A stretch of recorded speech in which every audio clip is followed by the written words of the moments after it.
하려고 그럽니다. 여러분을 만나게 오늘 세상 떠나신다면 자녀에게 어떤 유산을 남겨주고 싶습니까? 근래에 우리 교회에 종종 성도님들이 떠나셨죠. 그런데 그 죽음을 앞두고 삶을 다 정리를 다 했다. 그렇게 삶을 살아가려고 노력하신 분들이시죠. 그런데 인생은 제 뜻대로 되지 않죠. 삶을 제 유산을 다 정리하기도 전에 벼랑간 죽음이 우리 앞에 와서 우리가 오늘 이 좋은 봄날도 맞이하지 못하고 어쩌면 지난 겨울에 그 봄이 오기 전에 돌아가셨죠. 그때 장례에 가보면 그런 생각이 듭니다. 이분은 자녀에게 무슨 유산을 남겼는가. 앉아있다가 남들은 또 이야기합니다. 야, 그 자녀에게 뭐 돈, 저 집, 저 재산은 야, 그 자녀들이 다 해서 좋겠네. 엄마 뭐 없겠네. 이런 이야기들을 슬쩍슬쩍 듣기도 합니다. 여러분은 자녀에게 무엇을 남기고 싶습니까? 복돈이십니까? 명예입니까? 아니면 좋은 교육, 안정된 그런 직장, 그런 것들을 여러분 원하십니까? 이런 것도 물론 여러분 중요하지만, 그러나 오늘 본문에서 사도 바울은 우리에게 가장 좋고 가장 오래가는 유산을 이야기하고 있습니다. 그것은 바로 믿음의 유산, 신앙의 발자취죠. 이건 말로만 남겨지는 게 아니에요. 삶으로 살아내야, 보여줘야 자녀의 마음에 심겨지는 것입니다. 제가 들었던 한 가지 이야기를 나눠 드리려고 합니다. 1896년도에 미국에 사막이 많은데요, 모하비 사막이 있어요. 그 사막에 어느 노인이 들어가다가 사막에서 길을 잃어버린 겁니다. 어떻게 해요? 가져간 물은 다 떨어지고 사막에서 길을 잃으면 여러분 그냥 물 없으면 이제 죽는 겁니다. 그런데 저 멀리에 낡은 오두막이 보이는 겁니다. 야, 집 하나가 보이는 겁니다. 그래서 희망을 가지고 그 집에 끽 하고 문을 열고 들어가 보았더니 아무것도 없어요. 손으로 그저 저을 수 있는 펌프가 하나 있는데 옛날에는 그 물을 먹었는지 모르겠어요. 그 오두막에서. 그런데 끽끽 물방울 하나 없어요. 먹을 물은 없나 싶어서 이거저거 보았는데요, 나가려고 했는데 그 위에 주전자에 물이 꽉 있는 겁니다. 근데 물을 열었더니 물은 이미 여러분 제대로 먹을 물은 아니죠.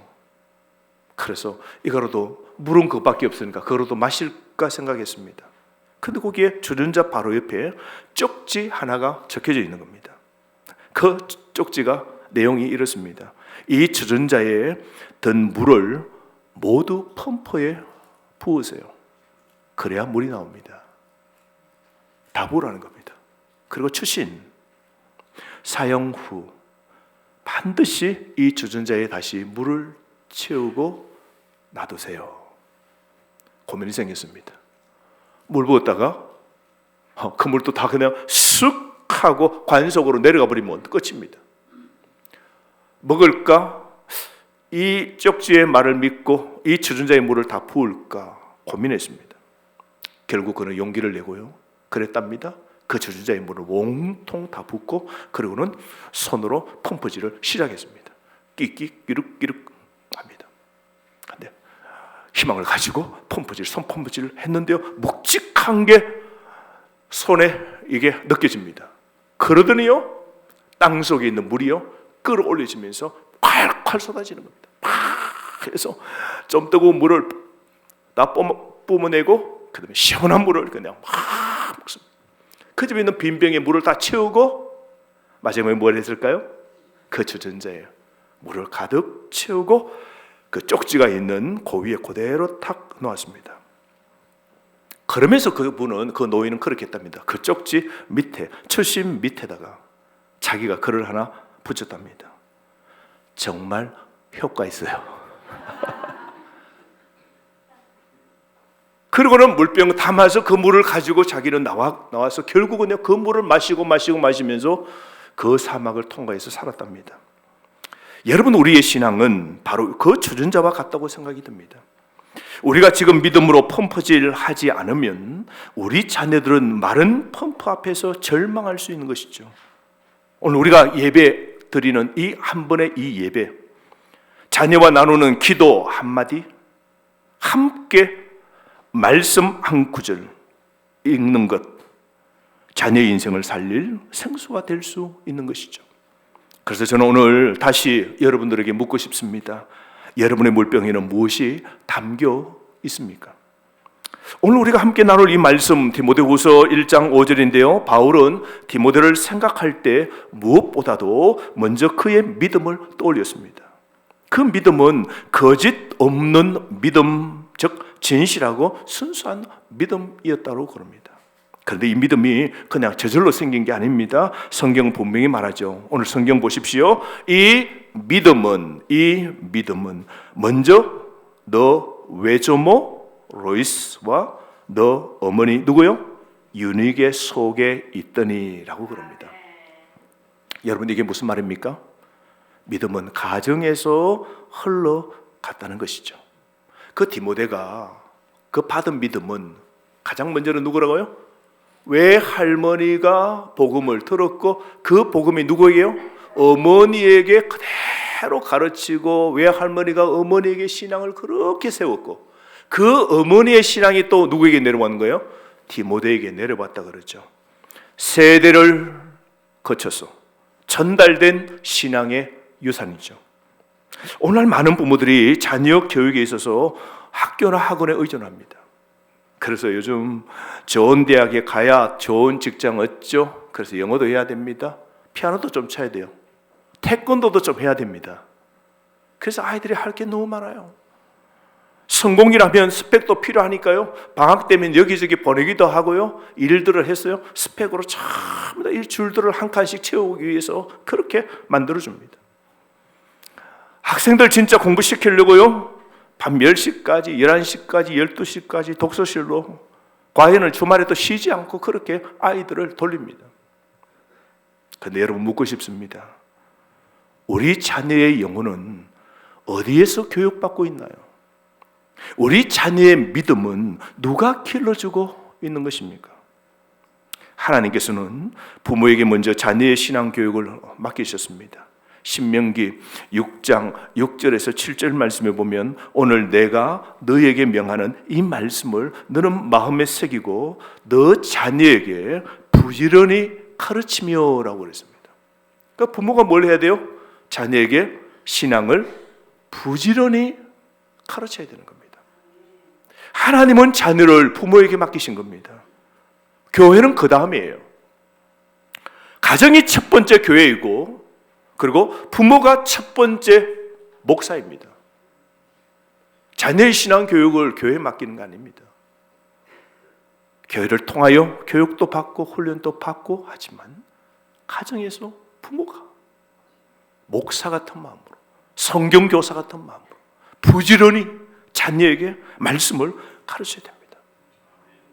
여러분 참 이 자녀의 생명이 너무 소중하죠. 저는 지금 좀 너무너무 슬픈 가운데 있어요. 어제 축제가 벌어지고 남들 행사에 제가 또 거기 앉아야 되잖아요. 야외 어제 추웠어요. 밖에.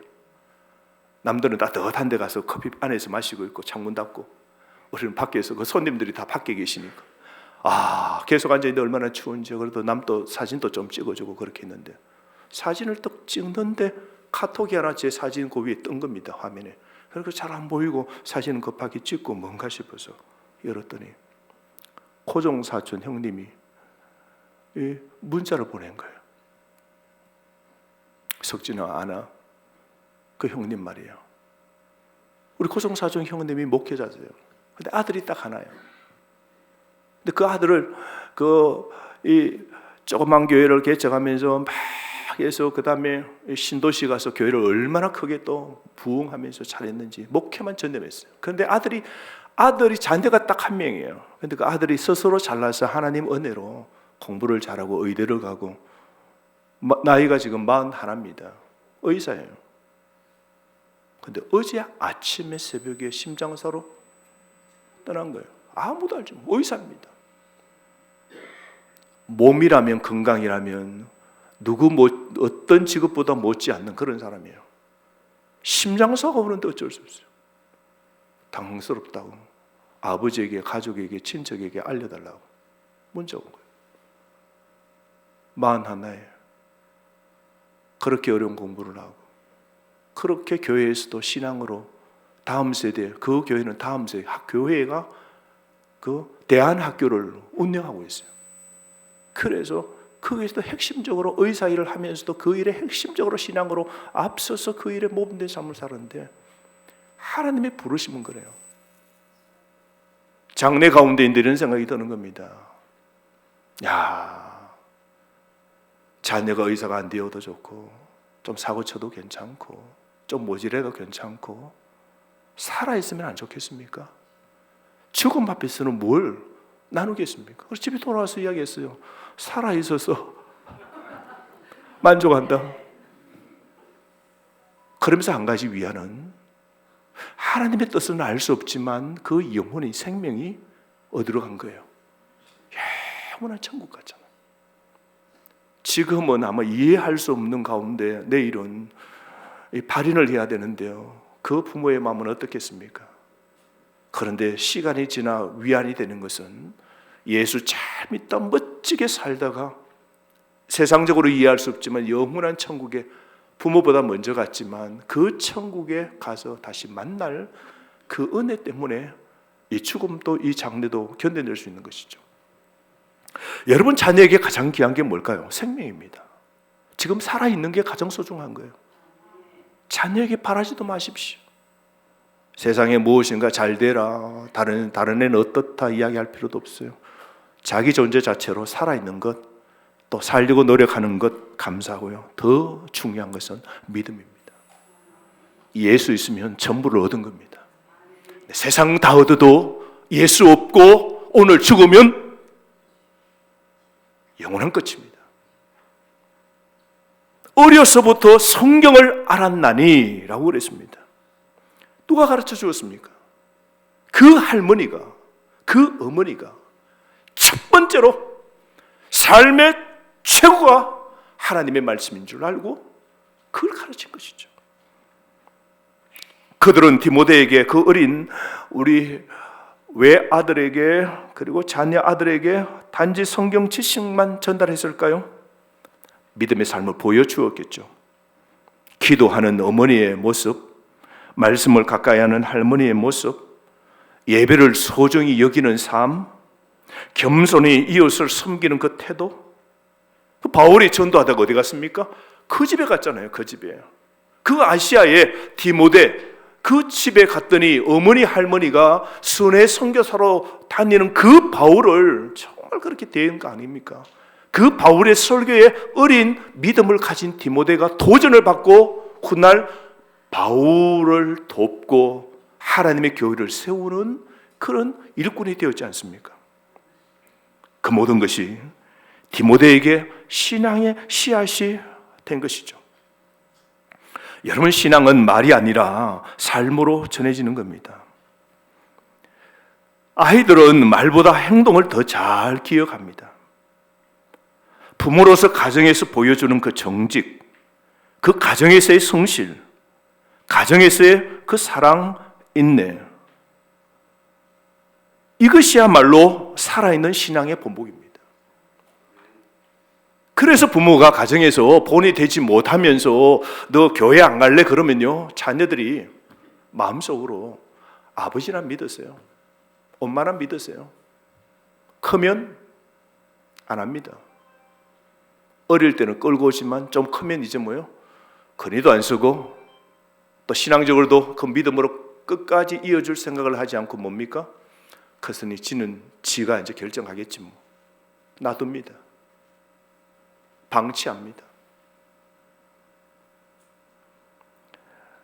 아이들은 말보다 행동을 더 잘 기억합니다. 아버지가 엄마를 어떻게 대하는 거나, 가정에서 신앙의 삶을 사는 거나, 일주일 동안 월요일부터 토요일까지 엄마 아빠가 하는 거 다 봅니다. 그거 보고 예수를 믿을 확신과 그거 보고 나는 신앙의 삶을 살 건가 말 건가 다 결정하는 것이죠. 그래서 말합니다. 교회에서는 믿는 척하면서 월요일부터 토요일을 우리하고 하는 거는 전혀 아닌데, 아이고 엄마 아빠나 믿으세요. 크면 돌았습니다. 안타까운 일이죠. 그러니 사랑하는 부모 여러분, 우리 자녀에게 말로만 믿음을 가르치지 마십시오. 이제는 삶으로 보여주는 부모가 되시길 바랍니다. 주일 하루의 신앙이 아니라 월요일부터 토요일까지의 일상 속 신앙으로 아이들 눈앞에서 말씀으로 여러분 살아내어야 됩니다. 우리의 식탁에서, 말투에서, 교회에서 차를 타고 오면서 어쩌면 5월 이런 날, 또 뭐죠? 이런 공휴일 날 놀러를 가면서 그렇게 보내는 그 속에서 여러분 하나님을 보게 하셔야 됩니다. 지금 이 시간 결심하시기를 바랍니다. 나는 내 가정에서 먼저 내가 예배자 되기를 원한다고. 나는 내 가정에서 먼저 기도자가 되기를 원한다고. 나는 내 가정에서 내가 먼저 빛과 소금이 되기를 원한다고. 여러분 결심하시기를 바랍니다. 내 삶으로 자녀에게 믿음을 전하겠다. 잔소리 이제 필요 없어요, 여러분. 좀 커보세요. 어릴 때는 잔소리게 돼요. 초등학교 때는 잔소리게 돼요. 빨리 옷 입어라, 일어나라, 학교 가자, 교회 가자, 뭐 다 할 수 있어요. 이제 청년쯤 되고 하면요, 고등학교쯤 되고 하면요, 이제 큰 애들은요, 이제 부모 말 안 듣습니다. 뭐 꺼집어 낼 수도 없고, 팰 수도 없고, 아무것도 안 되죠. 그때는 뭐요? 두 손 두 발 다 드는 거죠. 그때 묵직하게 그 자녀를 신앙으로 끄는 건 여러분의 삶입니다. 삶이 진짜 믿는 신앙으로 보여줘야 되는 것이죠. 이 결단이 자녀의 미래를 바꾸는 겁니다. 그리고 하나님은 그 가정을 반드시 사용하시는 겁니다. 바울은 디모데를 향해 말했죠. 너 속에서도 있는 줄 확신하노라. 뭐라 그랬어요? 할머니의 그 신앙이 어머니에게도 있는 건 난 다 봤다. 야, 난 너 할머니 내 만났잖아. 너 어머니의 신앙도 대단해. 그런데 너 속에서도 너 할머니와 너 어머니의 신앙이 있는 걸 내가 안다 라고 오늘 편지 보내는 것 아닙니까? 여러분, 이 말 속에 놀라운 영적 원리가 담겨 있는데요, 믿음은 단순한 말이나 지식이 아니라 마음에 새겨져야 살아 움직이는 능력이 되는 겁니다. 믿음은 유전되는 게 아닙니다. 남자 여자가 만나면 DNA로 우리가 내 모습과 아내의 모습이 딱 남녀가 맞추어 닮은 자녀가 태어납니다. DNA대로 태어나는 거예요. 자녀 못생겼다 말할 필요 없어요? 내보면 됩니다. 그건 DNA예요. 믿음은 DNA로 이어지는 게 아닙니다. 저절로가 아닙니다. 그러나 믿음의 삶을 보고 자란 아이는 그 믿음을 마음에 품을 준비가 되어 있는 것이죠. 바울은 디모데가 어릴 적부터 외조모 로이스와 어머니 유니게에서 신앙교육을 받았다는 걸 알고 있었습니다. 하지만 그 교육만으로 된 것이 아니죠. 디모데가 그 가르침을 마음에 품고 자신의 믿음으로 받아들였기 때문에 바울은 너 속에서도 있다라고 그런 겁니다. 여러분 보십시오. 할아버지 할머니 다 예수 믿고 아버지 어머니 예수 믿는데 그 자녀가 예수 안 믿는 자녀들이 있다 없다? 있습니다. 있으면 안 되는데 있는 겁니다. 왜 그럴까요? 할아버지와 아버지 대의 부모의 신앙의 문제입니까? 자신의 문제죠. 자신이 내 믿음으로 자기의 마음속에 담지 못한 것이죠. 신앙은 여러분 씨앗입니다. 부모가 심지만 아이의 마음밭이 준비되지 않으면 그 씨앗은 자라지 못합니다. 그래서 자녀도 자기 마음을 준비하고 말씀 앞에 스스로 반응해야 됩니다. 한 번은 농사 짓는 아버지가 자녀를 데리면서 야, 밭에 한번 가자 하고 밭을 데려간 겁니다. 인생은 이제 이게 실물 교육을 가르쳐 주려고. 밭에 갔더니 사과나무를 심어요. 사과나무 묘목이 이만하잖아요. 한 2m 되는 이 사과나무 묘목을 이렇게 심습니다. 심으면서 딱 아버지가 자녀에게 말하는 겁니다. 얘들아, 이 나무는 지금 내가 다 심어주고 있지만 물이 스며들고 뿌리가 내리는 건 이제 나무가 해야 되는 거란다. 내가 노력해서 이렇게 나무를 심지만 물도 주고 거름도 주고 땅도 이렇게 다 옥토로 만들어 두었지만 이제 나무가 스스로 뿌리를 내리고 나무가 그 물을 빨아먹고 양분을 먹고 자라야 되는 거예요. 내 할 일은 다 하고 이제 뭐가 해야 돼요? 나무가 해야 된다라고 그렇게 말한 겁니다. 무슨 뜻입니까? 어떤 집에는 부모가 돈이 많아요. 부모 대에 수고하고 엄청난 돈을 보냈어요. 지난주 이야기 들었어요. 김포가 신도시로 바뀌면서 옛날에는 다 김포가 여러분 전원일기가 나오는 그 배경이 김포입니다. 김포. 그런데 그 김포가 어떻게 해요? 신도시가 되는 바람에 옛날에는 그냥 땅만 많았어요. 땅만 많고 농사만 짓고 할아버지 아버지 생고생하셨어요. 그런데 그것이 갑자기 뭐로 바뀌어요? 신도시로 바뀌었다고요. 그래서요 뭐 얼마를 받았다든가 999억을 받았다든가요. 그것도 보니까 1000억을 받으면 또 뭐 세금에 문제가 생겨서 그래서 끝다리 떼고 999억을 받았다 그러더라고요. 와, 1000억을 받으면 더 세금이 나가고 뭐 계산이 안 되니까 차라리 999억만 받겠다고 받았대요.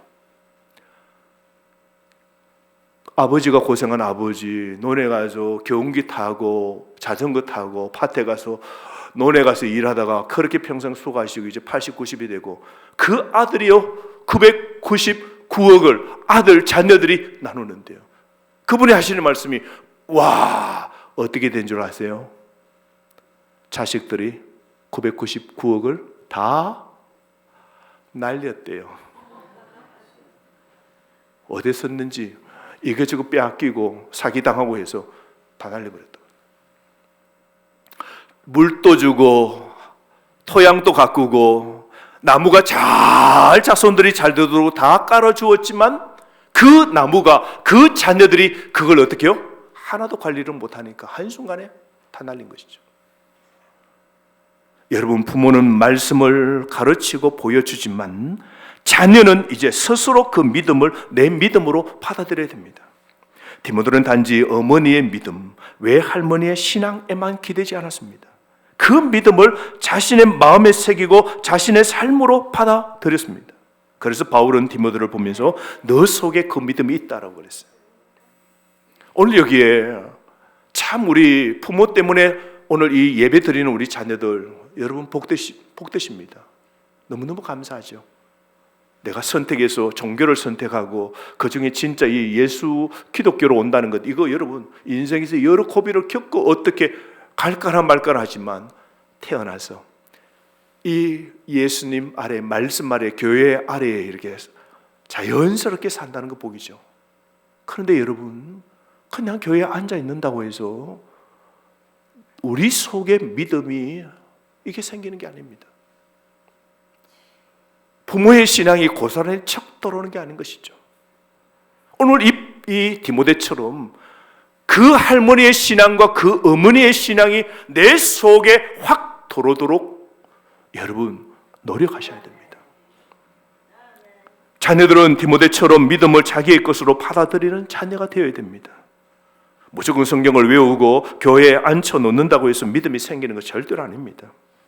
아이들의 마음이 열리도록 기도하고 말씀에 감동받을 기회를 주고 신앙에 대해 스스로 질문하고 고민해 보게 해야 됩니다. 그리고 자녀에게 이렇게 말해 줄 수 있어야 됩니다. 이제는 너가 하나님을 알아야 할 시간이야.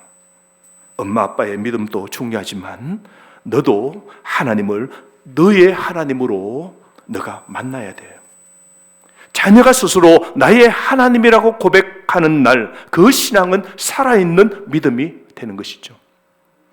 그러므로 여러분 자녀들이 바른 신앙을 본받아 살 수 있도록 여러분 축복하시는 노력하시는 부모 되시기를 바랍니다. 사랑하는 성도 여러분, 그 사막에서 그 낡은 펌프 앞에 섰던 그 노인을 기억하시죠? 그는 자신의 생명을 걸고 자기에게 남은 유일한 물을 펌프에 다 쏟아부었습니다. 그리고 믿음을 그 자녀에게 남기는 것도 똑같습니다. 그냥 되는 것이 아니죠. 헌신과 수고가 필요하고 그리고 희생이 필요합니다.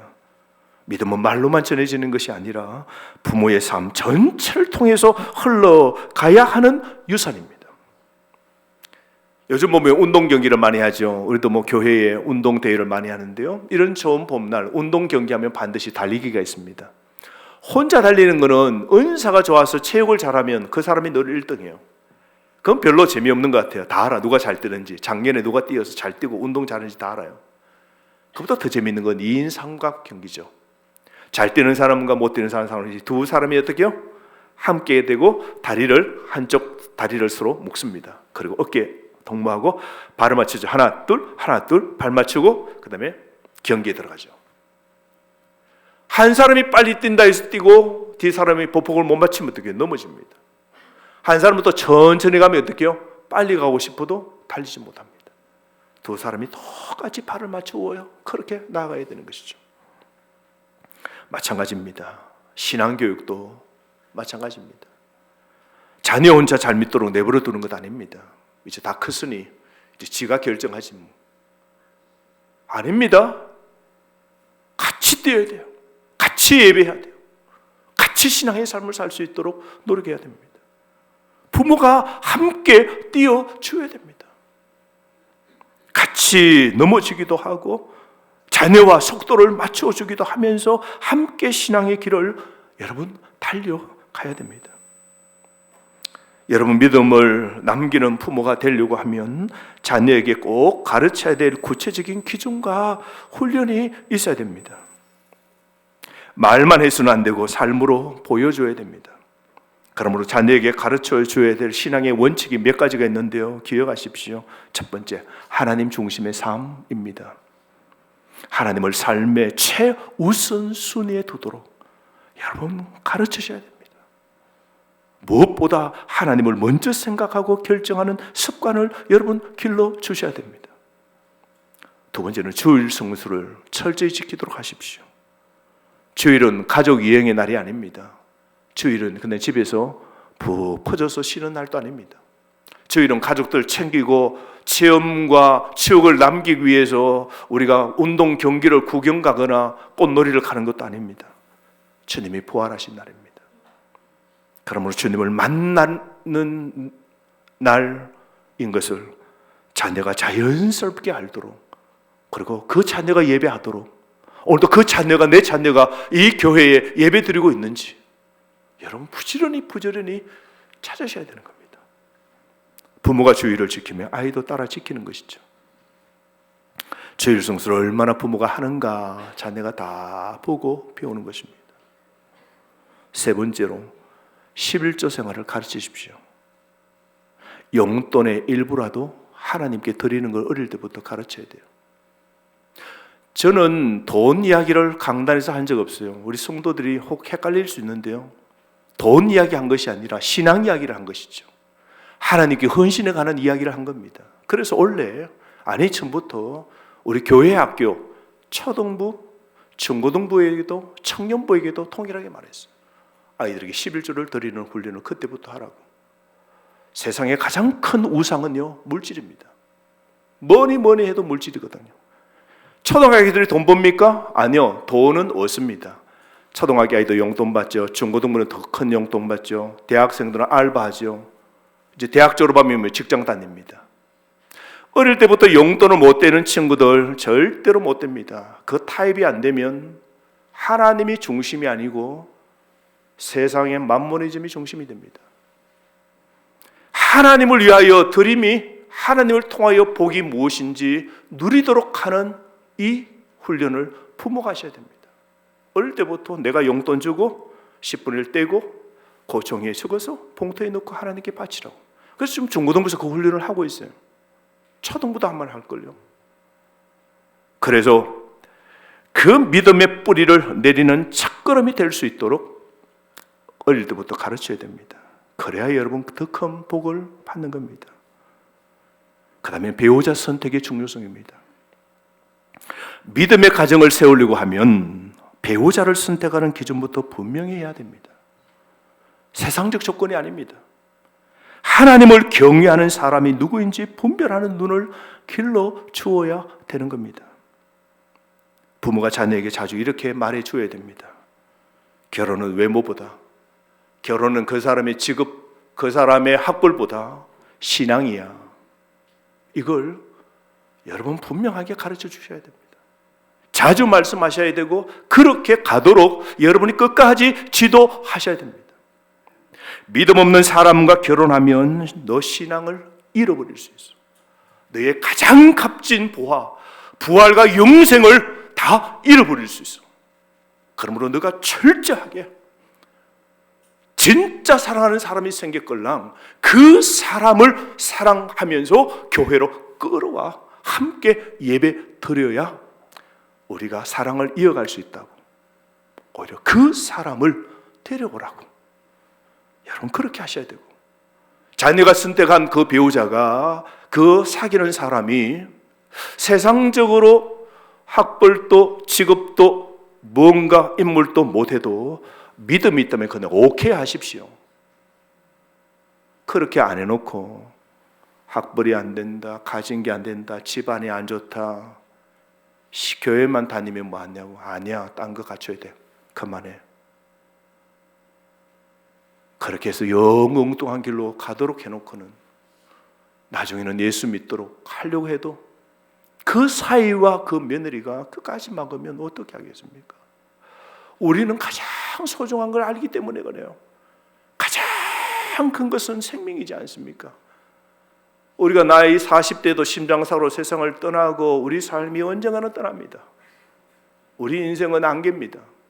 우리는 다 불타면요 한 점의 하얀 우리 가루밖에 안 돼요. 그런데 우리는 이 땅은 이스라엘이지만 죽으면 영원한 천국이거든요.